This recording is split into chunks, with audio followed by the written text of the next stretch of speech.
નમસ્કાર મિત્રો, જય શ્રી કૃષ્ણ. સ્વાગત છે તમારું આપણી યુટ્યુબ ચેનલમાં.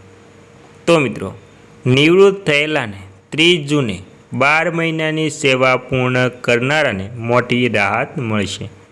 તો મિત્રો, રાજ્ય સરકારના નિવૃત્ત થયેલા પેન્શનરો માટે ખૂબ જ અગત્યના સમાચાર સામે આવી રહ્યા છે.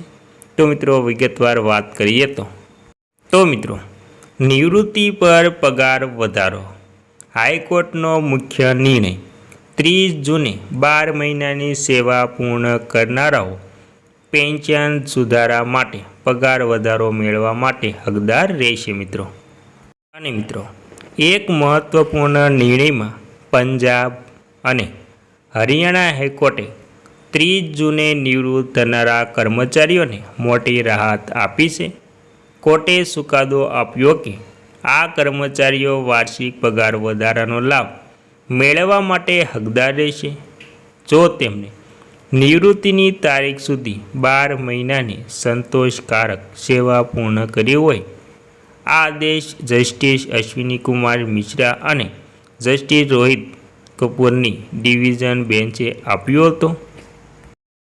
અને મિત્રો, ત્યારબાદ આખો મામલો શું હતો તેની વાત કરીએ તો અરજદારો હરિયાણા રાજ્યના કર્મચારીઓ એ હરિયાણા સિવિલ સર્વિસ સુધારેલા પગાર નિયમો 2008ના નિયમ 10ને પડકાર્યો હતો.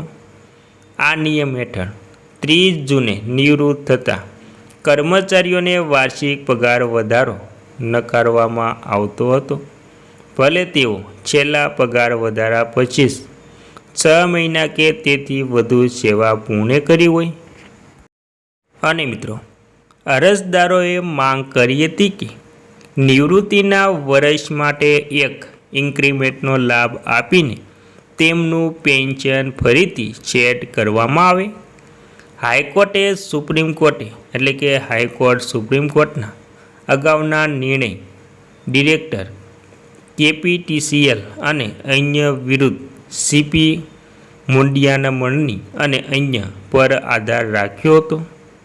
સુપ્રીમ કોર્ટે સ્પષ્ટ કર્યું હતું કે એકવાર કર્મચારી નિવૃત્તિની તારીખ એટલે કે 30 જૂન સુધીમાં 12 મહિનાની સંતોષકારક સેવા પૂર્ણ કરી લે પછી તે બીજા દિવસે એટલે કે 1 જુલાઈના રોજ એકઠા થતા વાર્ષિક પગાર વધારા માટે હકદાર બનશે મિત્રો.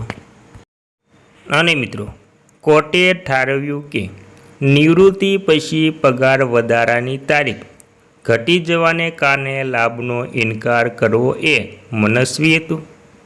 હાઈકોર્ટે હરિયાણા સિવિલ સર્વિસ રૂલ્સ 2008ના નિયમ 10નું વિશ્લેષણ કરતી વખતે સ્પષ્ટતા કરી હતી કે 1 જુલાઈના રોજ 6 મહિનાની કે તેથી વધુ સેવા પૂર્ણ કરનારા કર્મચારીઓને પાત્રતાનો સંદર્ભ સુધારેલા પગાર માળખામાં સંક્રમણ દરમિયાન સ્પાનમાં પણ પગાર વધારાની તારીખ 1 જુલાઈ બનાવવામાં આવતું હતું.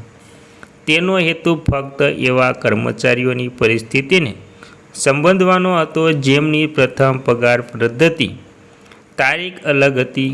કોર્ટે ભારપૂર્વક જણાવ્યું હતું કે આ કલમ વાર્ષિક પગાર વૃદ્ધિ મેળવવા માટે 12 મહિનાની સેવા પૂર્ણ કરવાની મૂળભૂત જરૂરિયાતો દૂર કરતી નથી મિત્રો. અને મિત્રો, અંતમાં જોઈએ તો કોર્ટે દલીલ કરી હતી કે ફક્ત 6 મહિનાની સેવા માટે પગાર વધારો આપવો એ વાર્ષિક પગાર વધારોનો ખ્યાલ વિરુદ્ધ છે. ડિવિઝન બેન્ચે ચુકાદો આપ્યો હતો કે 30 જૂન સુધી સતત સંતોષકારક સેવા 1 વર્ષ પૂર્ણ કરનારા અરજદારોને વાર્ષિક પગાર વધારાનો લાભ મળશે અને તેમના પેન્શનમાં તે મુજબ સુધારો કરવામાં આવશે. કોર્ટે એ પણ સ્પષ્ટ કર્યું હતું કે કર્મચારીઓએ નિવૃત્તિ છેલ્લા વાર્ષિક વધારો મેળવવા પછી 6 મહિના કે તેથી ઓછા સમયની સેવા પૂર્ણ કરી છે. તેઓ આ રાહત માટે હકદાર રહેશે નહીં. કોર્ટે રાજ્ય સરકારને 3 મહિના સમયગાળા પાત્ર અરજદારોને બાકી લાભો ચૂકવવાનો નિર્દેશ આપ્યો। આ અવલોકન સાથે કર્મચારીઓ દ્વારા દાખલ કરવામાં આવેલી રીટ અરજીનો નિકાલ કરવામાં આવ્યો છે। તો મિત્રો આથી નિવૃત્તિ માટે એટલે કે નિવૃત્ત પેન્શનરો માટે ખાસ ઉપયોગી માહિતી।